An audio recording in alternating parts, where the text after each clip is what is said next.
Good evening and welcome to this edition of HPU All Access on Wednesday, January 27, 2021. I'm Thomas Hart. And I'm Anna Harris. It's been a little over a year since the first case of the novel coronavirus was reported in Wuhan, China, but now the city is lifting some of its restrictions. With the coronavirus ramping up here in the U.S. and vaccines rolling out, North Carolina Governor Roy Cooper provided an update about the virus and how it's working with the federal government to get more vaccines for the state. But first, we head over to meteorologist David Kleinschuster for a snapshot of our local weather. David? Good evening, High Point. I'm David Kleinschuster here to give you this week's weather report. Temperatures are currently beginning to drop as the night goes on. This week, regionally, we can see that we are looking at an average between 50 degrees as the high and 20 to 30 degrees as the low. Now tonight, we currently are under a winter weather advisory until 8 a.m. tomorrow morning. We have a chance to see some wintry precipitation this evening between midnight and 5 a.m. and predicting only just a light dusting of less than an inch of snow. Now for our 7-day outlook, we are looking at an average of up to 40 degrees, yet we're not going to see the sun much this week. It's going to be very overcast. We're going to have storms on Sunday, so I advise everybody dress warmly. We're looking at lows as well as up to 20 to 30 degrees, so dress warmly. That's your weekly weather forecast, High Point. Back to you, Thomas and Anna. It's been over a year since Wuhan, China became the epicenter for this pandemic. Now, 13 months following the first case, all restrictions in the city have been lifted. And although Wuhan accounted for nearly 5,000 deaths, it has remained nearly flatlined since the summer of 2020.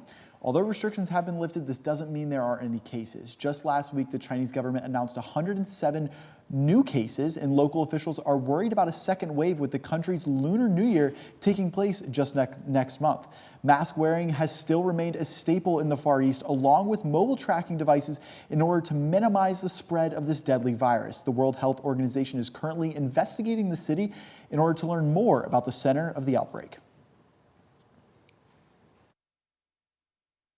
Earlier today, Here's where we are. Surveillance data has decreased, but remains very high. It does get a red X. North Carolina's trajectory of cases is leveling, but still well above where we were most of last year. It gets a red X. North Carolina's trajectory in percent of tests returning positive is leveling, but is well above our goal of 5%. This also gets a yellow line. And North Carolina's trajectory of hospitalizations is leveling, but way too high. It gets a yellow line. Earlier today, North Carolina Governor Roy Cooper and Dr. Mandy Cohen gave a COVID-19 update at the Emergency Operations Center in Raleigh. As the COVID-19 vaccination comes into fruition, 10,400 people have been forced to reschedule their vaccine appointments with Cone Health as of Friday. The state told Cone Health that they would not receive any first doses this week, leaving thousands of people frustrated and impatient. Cone Health is not the only hospital struggling to obtain vaccinations in the state. Novant Health is expected to vaccinate 94,000 people a week, but they do not have the resources to do so. WFMY News reached out to Governor Cooper's office asking if he will be requesting more vaccines from the federal government, and there has yet to be a response. Although Novant Health will not be canceling any appointments, Cone Health has stated that if your appointment has been rescheduled, you are now at the top of their waiting list. During the press conference, Cooper had this to say about more vaccines coming to North Carolina. Even as we continue our prevention efforts, the top priority in our state is getting vaccines to people as quickly and as equitably as possible. As of today, North Carolina has administered 99.8% of all the first doses that we have received from the federal government. I'm grateful to the Department of Health and Human Services, Emergency Management, and health providers across the state for working hard to get these shots out there. The sticking point right now for our state and the nation is not enough vaccine. We do have thousands of shots, but there are millions of people who need 2 of them. Yesterday, we got some good news when we learned that the federal government will increase vaccine shipments to the states by 16% over the next 3 weeks. That will help, but we still need much more. The spring semester is well underway, and there's plenty going on our campus. Let's check in with Reese Harnett for our campus update. Reese? Thanks, Thomas. Hey everyone, I'm Reese Harnett here with your campus update. This Monday, High Point started HP Unity Week here on campus, and there have already been some amazing events. This weekend, the Global Education Department held a cultural stereotypes workshop in order to address and dismantle the stereotypes of cultures on our campus. On Sunday, we remembered the tragedy of the Holocaust with guest speaker and Holocaust survivor Tamar Hendel. There will be even more Unity-inspired events occurring throughout the rest of this week, including a presentation from the Voice Advisory Board tomorrow and another on creating an inclusive workplace this Friday. You can find all of the locations and times of the events through Concierge, and so I encourage everyone to find a sense of unity this week. Today, in another midweek meetup, students were enjoying hot cinnamon rolls on a stick. On Wednesdays, stop by the intersection in front of Wannock to enjoy delicious treats from various different food trucks from all over High Point. This event will be held from 2 to 4 every Wednesday, so make sure you stop by for a good snack in between classes. Well, that's all I have for you guys this week on Campus Update. We'll be right back after these messages. I'll have the langoustine lobster ravioli. For you, sir? The original call was for langoustine ravioli.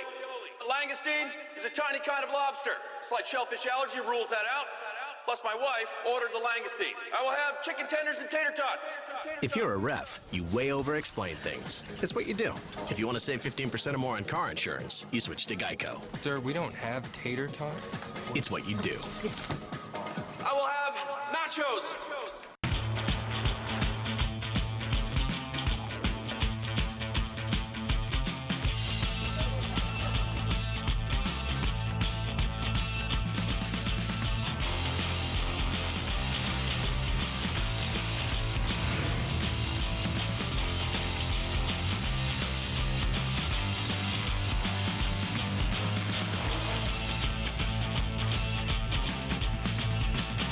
Sheets run and done.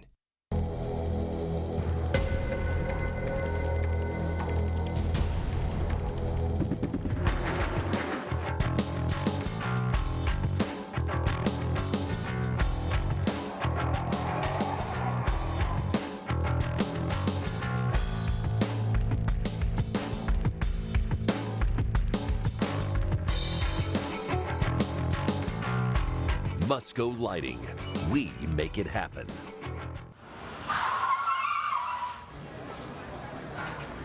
Welcome to Freddys. What can we get started for you? I haven't had a carb in 3 weeks, and if I have one more sip of a kale smoothie, I need a Freddys Original double with cheese, fries, and a turtle sundae. Please. Coming right up. If you're gonna be bad, it better be good. Being bad never tasted this good. Bring it on. Freddys, the experience that puts a smile on your face and the taste that brings you back. Welcome back to HPU All Access. I'm Thomas Hart. Between the Capitol insurrection that occurred just 3 weeks ago today and the inauguration of America's 46th President Joe Biden last week, political tension has been on the rise. Let's head over to Grant Hines and Joe Moronsky for an update. Good evening, everybody, and welcome back to All Access Politics. I'm Joe Moronsky. And I'm Grant Hines, and we just want to note that this week on All Access Politics will be our last of the month. We're switching from a new format to monthly instead of weekly, so you usually see me and David at this desk and then Joe and Lauren every other week, but we will be switching to a monthly format after today's episode. But let's get into it. A lot has happened since we last sat at this desk. At the end of Trump's term, at the beginning of this month, there was a massive insurrection at our Capitol. Very sad to watch. Joe, what are your thoughts on that? You know, the insurrection was obviously unprecedented. Democrats are saying it was to be expected. Republicans are saying it's not the president's fault. But there's a very interesting case happening currently with Jake Angeli. He's also known as the Q Shaman. 33 years old from Arizona, and he's the guy that you see in the horns and shirtless in almost any picture you see. Yeah. He actually went on a hunger strike because the jail wouldn't give him organic food. I mean, you know, so there's twists and turns still happening, and it's definitely something we want to keep an eye on. Yeah, I just want to note that it's pretty sad. A lot of people may or may not know that the Congress is just as equal as a branch of government as the White House is. So the fact that it wasn't protected the same is pretty astounding. I know the White House usually gets more attention, but you know, Congress, it still is equal, so it should be protected just the same. But at the end of Trump's term, he also had a bunch of pardons with big names like Paul Manafort, Michael Flynn, Roger Stone, and a lot of his associates, who? You know, obviously Paul Manafort, Michael Flynn, and Roger Stone are three of the biggest associates that he pardoned, but he also pardoned the husband of a Fox News anchor. You know, definitely some interesting pardons, but it's important to note he did commute and pardon many nonviolent drug offenses.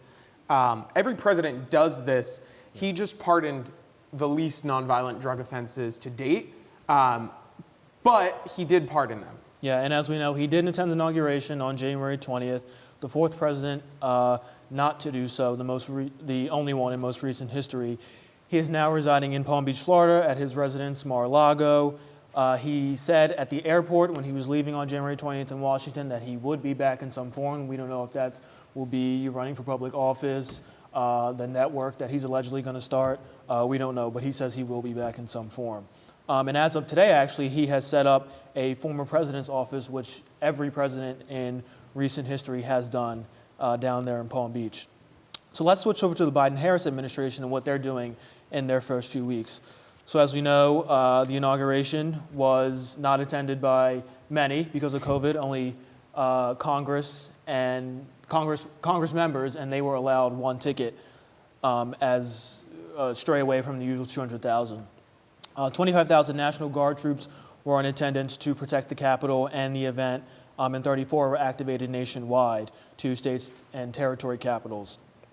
As we saw, Amanda Gorman gave a beautiful poem as the youngest poet laureate of the United States. And we had show-stopping performances by Lady Gaga and Jennifer Lopez. Vice President Harris was sworn in on 2 Bibles belonging to her mentor and her second mother. Biden was sworn in on a very hefty Bible, as we saw, that has been in his family for 130 years. They got gifts from Congress, which included traditional Lenox vases, photos of the event, and flags that were flown over the Capitol that day. And then another thing that I liked was that each former president, well, the 3 former presidents, Barack Obama, George Bush, and Bill Clinton, made a video on unity and how the country can unify even with this difference. I really liked how they did that. What are your thoughts on that? Yeah, you know, it was a very nice video to see 3 former presidents. Of course, Jimmy Carter couldn't attend. He's 96 years old. Yep. President Biden did say at the inauguration that he spoke to him, but he obviously could not attend. But it was very nice to see these 3 presidents coming together in a time where people want to see the unity. As soon as Biden got into office, though, he got right to work. Yeah. He signed 15 executive orders on his first day. Yeah. He signed 30 in his first 3 days. You know, it was the most ever in recent decades. It really was. Yeah. On his first day in office, it was unprecedented. Yeah. But a lot of them were about repealing Trump-era executive orders, and a lot of them were about COVID-19. Yep.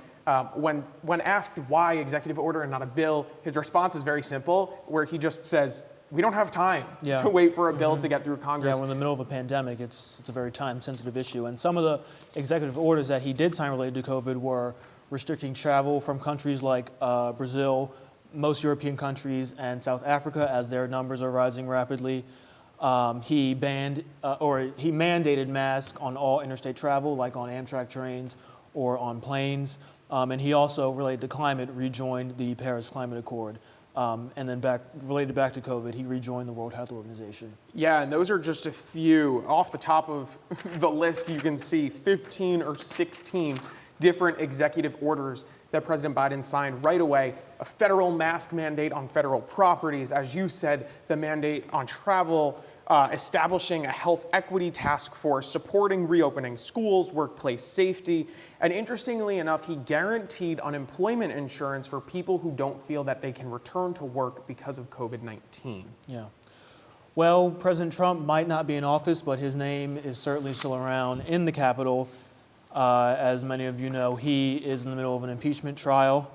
The Senate says they will wait. President Joe Biden and Senate Minority Leader Mitch McConnell have agreed to halt the impeachment until after all of President Biden's nominations, or secretary nominations, are confirmed, and also to give President Trump's legal team some time to prepare.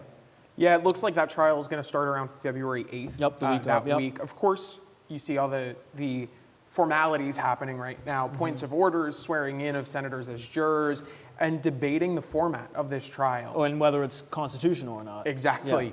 You know, interestingly enough, John G. Roberts, who's the Chief Justice of the Supreme Court, won't be presiding over this trial as he usually does. Reason being, Democrats say the Constitution says the Chief Justice sits over a sitting president's impeachment trial. So technically, he doesn't have to sit over former President Trump's because he's not the president anymore. As far as conviction, we don't know because it would take all Democrats, they will all most likely vote yay, and then it would also take the 2 independent senators plus 17 Republican senators. And it might change, but as of now, we don't know if that many Republican senators will vote yay to convict former President Trump. Well, that's all we have for you this week. And like I said at the beginning, we will be switching to a monthly format after today's episode, but please join us next week, as this time slot will be taken up by a Black History Month segment where we'll be looking back at Black history and analyzing it. Me and Lauren Rollins will take turns every week, and that will occur in lieu of this segment. So please join us next week for that, and for All Access Politics, I'm Grant Hines. And I'm Joe Moronsky. Back to you, Thomas. It has certainly been an interesting few weeks and several months, and we have many unique students here on the campus of High Point University, all with extraordinary stories. And Meredith Haddock is in us with studio with this week's student highlight. Hi everyone, I'm Meredith Haddock and welcome back to HPU All Access Student Highlight. We're so excited to be joined here by Riley Mannion this week, one of the producers for our live stream special this semester, HPU The Voice. Welcome Riley, so happy to have you. Thanks for having me. Of course, so we, as you know, last semester did the election night special and very successful, so you guys have started to put together HPU's The Voice. So talk to us a little bit about that, what's it going to be about and everything like that. So we were overwhelmed with how well the election night special was. I mean, we had like almost 2,000 viewers and it just blew our expectations out of the water. So we were like, let's do something again. Let's just keep working, keep improving. So we decided to come up with The Voice and do like an HPU rendition of The Voice. So what we're gonna be doing is we're gonna have people send in their auditions, and then after that, we're gonna go through and pick around the top 8. And then from the top 8, we're gonna be having in-person auditions with selected judges, and the judges are going to pick 2 people per team, and then the 2 people on each team during the live finale are going to be battling against each other in a battle round, and the coach is going to pick which member from their team is going to move on to the Final 4. So there's going to be 1 contestant from each team in the Final 4, and then they'll each perform their own song. And then we're going to do a live fan vote to declare the winner. Wow, that's so exciting. So who are going to be the judges, obviously, you've been talking about? Do you know anybody who has committed to this? Talk to us about that. Right, so we've reached out to some people for judges.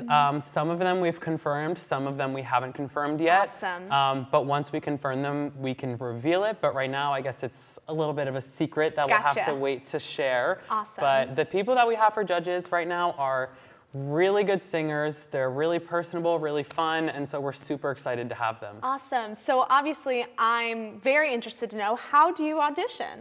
So we actually made a Google form to audition. So we've been sharing it on social media. You'll see flyers everywhere. It's in the campus concierge emails. You just click on one of those links, and then it will bring you to a Google form. It's going to ask you a couple questions like your year, the type of music you sing, and then you just submit it like a YouTube link, unlisted or whatever it may be, some sort of link you submit, and then I, along with the other producers, will go through and we're gonna pick the top 8 out of those videos. The videos only have to be like a minute long, doesn't have to be a full song, but just to see like who we're working with and what kind of talent we have on High Point's campus. Yeah, absolutely. So when will this live special be taking place this semester? So it's actually coming up really soon. The live special is going to be on February 25th. Wow, so oh my gosh. Around the corner already, like a month away. Wow. We're really excited. It's going to be at 8 p.m. and we're going to be streaming live from the Hayworth Theater. Amazing. Yeah. Oh, wow, that's so awesome. And so do students go on to HPU All Access YouTube link and do the live stream? How would they go about watching this? So similar to how we did the election night where we streamed it through our All Access YouTube channel, that's the plan that we have now, is to stream it the same way, just watch it live on YouTube. And then the voting methods for how we're going to do that, it'll all be live either through a Google form or some like specific voting website where they can watch along live and cast their vote for who they want to be the winner. Perfect. Awesome. Well, thank you so much for coming and talking to me about this today. That's all we have time for Student Spotlight. Back to you, Anna and Thomas. Bird & Co., a boutique founded by Sarah and Tyler King in Mocksville, North Carolina, does more than just sell clothes and accessories. When the couple went into their new business 3 years ago, they knew they wanted to give back to their local community. Every month, the Kings select a local charity to give back to through the proceeds of a signature monthly item. Their latest initiative being the Give Back graphic tee. Bird & Co. has worked with children, elders, and women, and for this month, they decided to work with animals. For the month of January, the t-shirt's efforts will go towards Davie County Animal Shelter, where they will provide dog houses and heat lamps for pets in the community. So far, they've raised enough money for 15 dog houses and heat lamps. Each shirt costs $34 and can be shipped worldwide. If you don't want the t-shirt but still want to help out, the Kings still recommend donating directly to the charities. You can visit Bird & Co. on their website, shopbirdandco.com, or on their Facebook page, @Bird & Co. Boutique for more details. This past Friday night, we saw history as the third largest lottery in the United States was claimed. One lucky winner drew a ticket for a $1 billion jackpot. State officials claim a ticket was won in Michigan, and the Wolverine state does require that the winner is identified within 180 days. The lucky recipient can choose annual payments where they'll be paid out over the next 29 years, or they can take the one-time cash payment of $739 million. The odds of winning a Mega Millions drawing, 1 in 302,575,350. Wow. Well, that's all we have for you tonight on HPU All Access. Tune in again next week, same time, same place. For HPU All Access, I'm Thomas Hart. And I'm Anna Harris. Have a great week, High Point.